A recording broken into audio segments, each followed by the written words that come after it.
শিরিকের বিষয়ে এই যে ফাওয়াইলুল লিল মুনাফিকিন বলতে গিয়ে আমরা যে কথাটা বলেছি, বাংলাদেশের 3 শ্রেণীর মানুষ আছে। কয় শ্রেণীর? এক শ্রেণীর মানুষ রাজনীতির সাথে জড়িত, আর এক শ্রেণীর মানুষ আছে জড়িত কিসের সাথে? ধর্মের সাথে। এই ধর্মের সাথে যারা জড়িত তাদের অধিকাংশই কবর পূজারী, মাজার পূজারী। আর যারা রাজনীতির সাথে জড়িত, আমাদের শরীফ ভাইরা আছে, এখানে আছে, বসে আছে, হ্যাঁ, যারা জড়িত তারা শুধু শিরিক করে না, তারা শিরিক উৎপাদন করে। উৎপাদন করে না? শোনেন, অনেক এমপি মন্ত্রীকে কোনো কোনো জায়গায় দেখা যায়, কিন্তু কিছু এমপি মন্ত্রীকে দেখা যায় না এখন, জানেন? এটা আমাদের দাওয়াতের বরকত, এটা মনে রাখেন। আলহামদুলিল্লাহ, দাওয়াতের বরকত। তারা বুঝে গেছে এমপি হই আর মন্ত্রী হই, সচিব হই আর বিচারপতি হই, যাই হয় না কেন, আমাকে যেতে হবে, কবরে ঢুকা লাগবে, তখন কেউ আমাকে সহযোগিতা করবে না, আমার পথ আমাকেই দেখে নিতে হবে। তারা বুঝেছে। আপনি খুশি শুনে খুশি হবেন, একটা প্রভাবশালী মন্ত্রণালয়ের সচিব, ফুল সচিব, তিনি, তার মাথায় যদি এই জিনিসটা ঢুকে যে ঈমান যে কোনোদিন ভিতরে আসেইনি, এটা তো জানাই ছিল না। আমি বললাম যে আপনি কিভাবে বুঝলেন এটা? বলছে যে আসলে হেদায়েত আল্লাহ দেয়, তো আমি তো বক্তব্য শুনি না। বলছে আমার এক সন্তান, সে মোবাইলে শুনছিল কথাটা, আমি গাড়ির মধ্যে বসেছিলাম, এই শুনতে গিয়ে আমার মাথায় ঢুকলো, কেমন কথা যে ঈমান ঢুকেইনি এখনো। এই যে কথাটা, ঈমান এখনো কি ঢুকেইনি ভিতরে, তো কি করে মুমিন হলো? এইভাবেই আল্লাহর কথাই চূড়ান্ত। ওমা ইউমিনু আকসারুহুম বিল্লাহ ইল্লা ওয়া হুম মুশরিকুন। যারা আল্লাহর প্রতি ঈমান এনেছে তাদের অধিকাংশই মুশরিক, অধিকাংশ মুশরিক। বাংলাদেশের প্রেক্ষাপট একেবারে এইরকমই। মুনাফিক মুসল্লি আপনি চিনেন না, আরো ভালো করে চিনেন।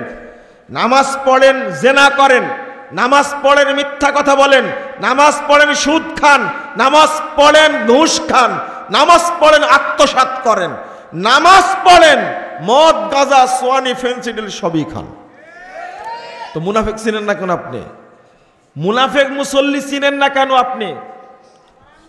আল্লাহ ওই জায়গাতে ঠাই দিবে আপনাকে, যার মধ্যে নিফাক থাকে, তার মধ্যে ঈমান থাকে না।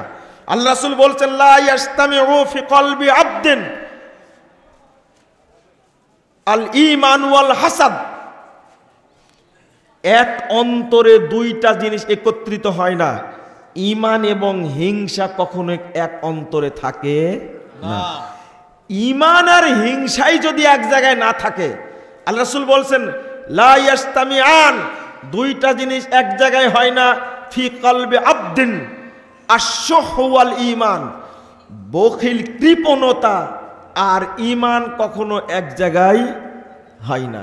আরে কৃপণতা থাকলে ঈমান থাকে না, ঈমান থাকলে কৃপণতা থাকে না। তারপরে হিংসা থাকলে ঈমান থাকে না। তো শিরিক ভিতরে থাকলে, নিফাক ভিতরে থাকলে ঈমান সেখানে থাকার কোনো সুযোগ আছে? কোনো সুযোগ নাই।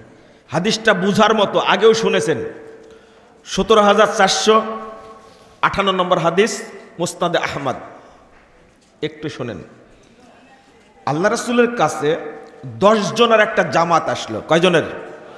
10 জনের জামাত এসে উকবা বিন আমির আল জুহানি তিনি বলছেন, আসলেন, ফাবায়া তিসআতান ওয়া আমসাকান ওয়াহিদিন। 9 জনকে তিনি বায়াত করালেন, কালেমা পড়ালেন, আর একজনকে কি বাদ দিলেন। কলু বায়াতা তিসআতান ওয়া তারাকতা হাদা। আল্লাহ রাসূল কি ব্যাপার? মহব্বত নিয়ে বহু দূর থেকে পায়ে হেঁটে এসেছে তারা ইসলাম গ্রহণ করার জন্য। তার মধ্যে 10 জনকে কি করালেন? 9 জনকে কালেমা পড়ালেন, একজনকে বাদ দিয়েছেন। কেন বাদ দিলেন? তখন আল্লাহ রাসূল বলছেন, ইন্না আলাইহি তামিমা, তার শরীরে তাবিজ বাঁধা আছে। কি বাধা আছে? তাবিজ বাধা আছে। একটু খেয়াল করেন তো, লোকটা আসলো আগ্রহ নিয়ে ইসলাম কবুল করার জন্য, পায়ে হেঁটে এসেছে, আল্লাহ নবীকে ভালোবেসে, আল্লাহকে ভালোবেসে। তো আল্লাহ রাসূলকে এটা করতে পারতেন না? আগে ইসলাম গ্রহণ করার পরে তারপরে তাকে কালেমা পড়াবে? কি বলে, তাবিজটা খুলে নেবে? বুঝতে পারেননি? হতে পারতো না? ঠিক আছে, তাকে বাদী রেখে দিছে, দিয়ে 9 জনকে কি করেছে? কালেমা পড়াইছে। আল্লাহ নবী তো জানতেন না, কে জানাই দিয়েছে? আল্লাহ জানাই দিয়েছে। ওর মধ্যে কি আছে? ফাদখালা ইয়াদাহু ফাকাতাহু, ভিতরে হাত ঢুকায়, বুঝা যাচ্ছে তাহলে তাবিজটা আল্লাহ রাসূল দেখতে পাননি। কে বলে দিছেন? আল্লাহ জিবরিলের মাধ্যমে বলে দিয়েছেন ওর মধ্যে তাবিজ আছে, কালেমা যেন না পড়াই। বুঝতে পারছেন কথা? নির্দেশটা কার? আল্লাহর। তাবিজ জিনিসটাই কত খারাপ রে ভাই! এইটা শরীরে থাকাকালীন আশহাদু আল্লা ইলাহা ইল্লাল্লাহ ওয়া আশহাদু আন্না মুহাম্মাদান আবদুহু ওয়া রাসূলুহু, এই কথাটা বলার অধিকার নাই। সালাত তো দূরের কথা, সিয়াম তো দূরের কথা, হজ তো দূরের কথা, শুধু ও পড়বে আশহাদু আল্লা ইলাহা ইল্লাল্লাহ ওয়াহদাহু লা শারীকা লাহু ওয়া আশহাদু আন্না মুহাম্মাদান আবদুহু ওয়া রাসূলুহু, এইটুকু পড়বে তাবিজ থাকা অবস্থায়, এই অধিকারও তার নাই। একটা হলো নাজাসাতে বাদানি আর একটা নাজাসাতে কলবি। অন্তরের অপবিত্রতা হলো আল্লাহর নবী গায়েব জানতেন, আল্লাহও গায়েব জানেন, নাউজুবিল্লাহ। এটা কি বিশ্বাস? এটা কি বিশ্বাস? আচ্ছা বলেন তো, একটা লোক হজ্জে গেছে, কোথায়? হজ্জে গেছে, তার বিশ্বাস যে আল্লাহর নবী কবরে জীবিত আছেন, আমি যা চাইব তিনি তাই আমাকে দিবেন, এই বিশ্বাসটা তার ভিতরে আছে। বলেন তো এর ঈমান আছে না নাই? কি হয়েছে? নষ্ট হয়ে গেছে, তাই না? এই থামেন, এ লোকের ঈমান নষ্ট হয়ে গেছে, তাই না? নষ্ট হলে কি করে? তাহলে তো বক্তব্য বুঝাতে পারিনি আপনাদেরকে।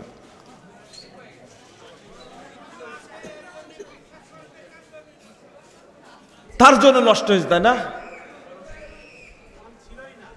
ঈমান ছিলই না, ওর মধ্যে ঈমান গেল কখন? ও বুঝেননি, তাই না? যে কোনোদিন ওযু করেনি তার ওযু ভাঙবে?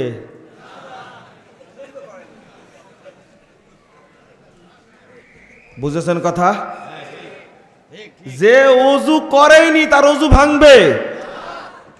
যার মধ্যে ঈমান কোনোদিন ঢুকেইনি, যতদিন এই বিশ্বাস তার অন্তরে থাকবে যে তাবিজ বাঁধলে দাঁতের ব্যথা ভালো হবে, ততদিন ঈমান ওর বাড়ির উপর দেওয়া যাবে না।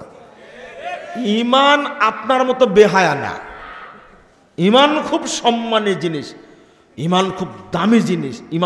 ঈমানের লজ্জা আছে। আরে সাধারণ জেনা করলে ঈমান থাকে না, আর শিরিক করলে ঈমান থাকবে? ঈমান পালায় যায়। আপনার বাপ মারা গেছে, আরো খুলে বলি, বাপ মারা গেছে, ধোয়াতে গিয়ে দেখছেন, ধোয়ানো বুঝেন, গোসল করাতে গিয়ে দেখছেন বাপের হাতে তাবিজ বাঁধা। আপনি বলেন তো আপনার বাপের ঈমান আছে না নাই? কি হয়েছে? ছিলই না, কারণ তার মধ্যে বিশ্বাস ছিল তাবিজ দিলে মাজার ব্যথা ভালো হয়। এই বিশ্বাস থাকার কারণে তার ভিতরে ঈমান ঢুকেইনি, তার ভিতরে ঈমান ঢুকেনি। এই জন্য আপনারা বক্তব্য দেন ঈমান ভঙ্গের কারণ, আর আমি বক্তব্য দিই ঈমান কিভাবে ঢুকানো যায়। আমি জানি ঈমান থাকলে না ভঙ্গ হবে, না থাকলে কি ভঙ্গ হবে? ওযু করলে না ভঙ্গ হবে, ওযুই নাই তো ভঙ্গ হবে কি? বাংলাদেশের প্রেক্ষাপটটা ঠিক এইরকম, অবস্থাটা এইরকম। যার অন্তরে বিশ্বাস অলিরা গায়েব জানেন, ওই ব্যক্তির ভিতরে ঈমান ঢুকেছে কোনোদিন? কোনোদিন ঢুকেনি। এই জন্য আল্লাহ বলছেন ওমাই ইয়াকফুর বিত-তাগুত ওয়া ইউমিন বিল্লাহ ফাকাদ ইসতামসাকা বিল উরওয়াতিল বুসকা। এই জন্য আল্লাহ আগে শিখায় দিয়েছেন লা ইলাহা, আগে কি? লা ইলাহা। আগে সবগুলোকে বর্জন করো, সবগুলোকে বের করে বাতিল ঘোষণা করো, তারপরে বলো কি? ইল্লাল্লাহ। মনে থাকবে কথাটা? আগে লা ইলাহা, তারপরে শব্দটা কি? ইল্লাল্লাহ। বাক্যটা এইরকম। দুর্ভাগ্য আমরা এই জিনিসটা বুঝতে পারিনি।